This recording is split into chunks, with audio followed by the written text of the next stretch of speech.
Tout pour investir. Dose d'économie. Une dose de cheval, un remède de cheval ce matin. Bonjour Nicolas Dose. Bonjour. Vous nous parlez des propositions choc de la Cour des comptes qui constate le dérapage des comptes sociaux. Elle suggère, un remède de cheval inédit et sévère. À quoi pense-t-elle cette Cour des comptes ? Il y a 3 pistes dans les propositions de la Cour des comptes. Réduire très fortement l'indemnisation par la sécurité sociale des arrêts maladie. Réviser à la baisse, bien sûr, les exonérations de cotisations sociales dont profitent la plupart des compléments de salaire, comme la prime de partage de la valeur ou les heures sup, et regarder d'un peu plus près la facture des médicaments. Le rapport publié hier fait 450 pages. Il est très alarmant sur les comptes de la sécurité sociale. Il parle d'une perte de maîtrise des comptes sociaux, d'une trajectoire insoutenable, les mots sont importants dans des rapports de magistrats, et également d'un déficit qui va dépasser la capacité d'amortissement de la CADES. La caisse d'amortissement de la dette sociale qui porte depuis les années 90 la dette cumulée de la sécurité sociale. Et donc le chiffre, c'est qu'on a eu 11 milliards de déficit de la Sécu en 2023 et qu'au rythme où vont les choses, on va aller à 17 milliards en 2027 malgré la réforme des retraites. Voilà le constat. Rapidement, listez-nous ce que dit la Cour des comptes sur les arrêts maladie. Eh bien, elle ne paye plus rien sur les 8 premiers jours d'arrêt maladie. Il y a plus, les jours de carence passent à 7, de 3 à 7. Et donc, la facture retombe sur les entreprises qui appartiennent à des branches où on compense le salaire, les jours d'arrêt maladie. Elle dit qu'il faut instaurer un jour de carence d'ordre public. Le premier jour, interdiction de le compenser par l'entreprise ou la mutuelle, donc le premier jour est perdu.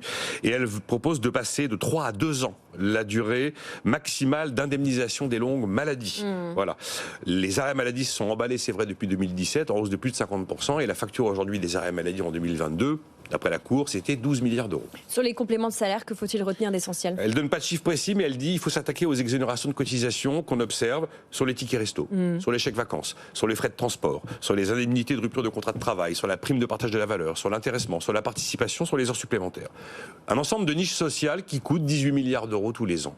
Si on suit la Cour des comptes, là encore, c'est les entreprises qui paieraient, parce que ça n'est ni plus ni moins qu'une hausse du coût du travail. Votre boîte ne va pas arrêter de vous verser des tickets restaurants ou arrêter les frais de transport parce que tout d'un coup, il n'y a plus d'exonération.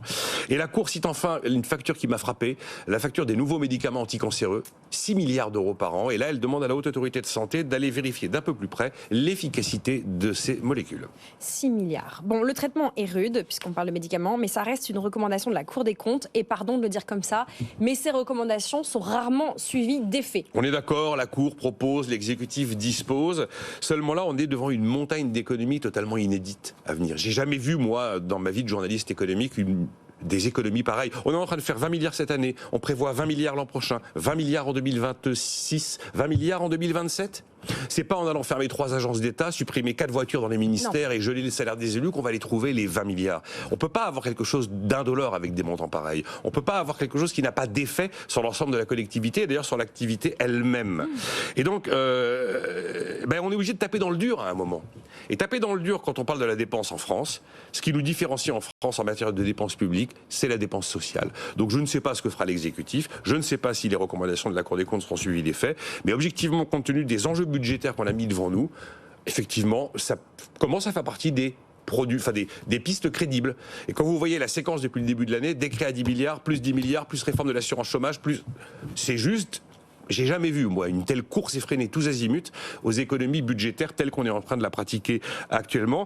Juste comme ça, pour terminer, il y avait Jean-Louis Rey, qui est le président du conseil d'administration de la CADES, qui était devant la commission sur la dette pilotée par Philippe Juvin. Il a quand même rappelé 2-3 évidences qui sont assez banales, mais qu'on a tendance à oublier. Le système de protection sociale n'a pas vocation à accumuler de la dette, contrairement à l'État. Les dépenses de sécu sont des dépenses courantes, pas des dépenses d'investissement, qui ne doivent pas être financées par l'emprunt. C'est pas nouveau, mais c'est pas mal de le rappeler. C'est de l'hygiène financière. Merci beaucoup Nicolas. Le budget, quand on passe du rabot à la hache. Cette séquence est à retrouver sur YouTube, sur la chaîne BFM Business si vous voulez participer à la discussion. Et bien sûr en podcast et en replay sur notre site et notre application.